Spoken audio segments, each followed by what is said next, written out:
సంవత్సరాల క్రితం ఒక వార్త ప్రపంచమంతా వైరల్ అయింది. రష్యాలోని సైబీరియా ప్రాంతంలో భూమిని లోతుగా త్రవ్విన శాస్త్రవేత్తలు నరకంలో ఉన్న మనుషుల కేకలు విన్నారని ప్రచారం జరిగింది. ఆ వీడియోలు, ఆడియోలు ఇంటర్నెట్లో, సోషల్ మీడియాలో పెద్ద ఎత్తున పంచబడ్డాయి.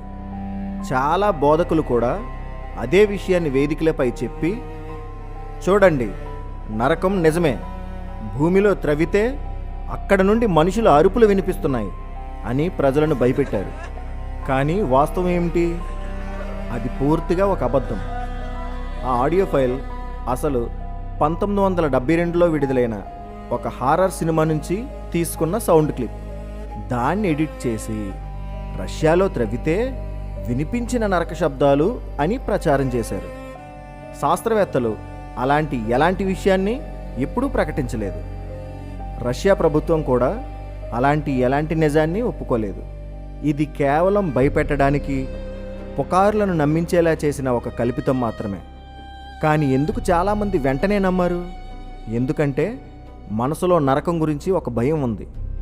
పాపానికి శిక్ష అని తెలిసినప్పుడు ఎవరైనా భయపడతారు. ఈ భయాన్ని ఉపయోగించి కొంతమంది బోధకులు అబద్ధాలను వాస్తవాల్లా చూపించారు. అయితే బైబిల్ నిజంగా ఏం చెప్తోంది? నరకం అనేది భూమి లోపల త్రవ్వితే కనిపించే గుహ కాదు. అది ఒక ఆధ్యాత్మిక స్థలం, దేవుడి నుంచి వేరుపడిన స్థితి, పాపానికి తుది శిక్ష.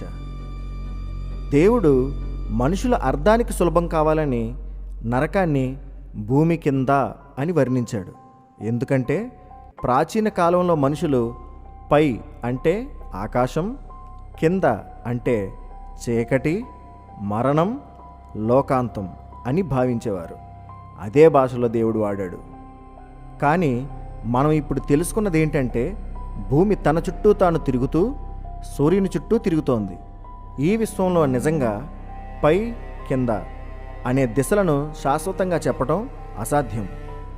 భూమి చుట్టూ విస్తారమైన ఆకాశం ఉంది. కాబట్టి నరకం అనేది ఒక భౌగోళిక స్థానం కాదు.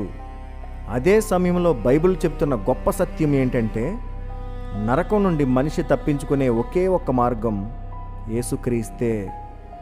ఆయన మన పాపాల కొరకు చనిపోయి లేచి నిత్య జీవం ఇచ్చాడు. ఆయనలో విశ్వాసం ఉంచిన వారు నరక శిక్ష నుంచి రక్షించబడతారు. కాబట్టి రష్యా త్రవ్వకాలు, భూమి లోపల శబ్దాలు అన్నవి కేవలం పుకార్లు మాత్రమే. కానీ దేవుని వాక్యంలో ఉన్న నరకం విషయాలు మాత్రం సత్యం. అవి భయపెట్టడానికి కాదు, రక్షణ మార్గం చూపడానికి. నరకం శబ్దం భూమిలో కాదు, అది పాపంలో జీవించే ప్రతి మనిషి హృదయంలోనూ ప్రతిధ్వనిస్తోంది. ఆ శబ్దం నుండి విముక్తి కలిగించేది యేసుక్రీస్తే.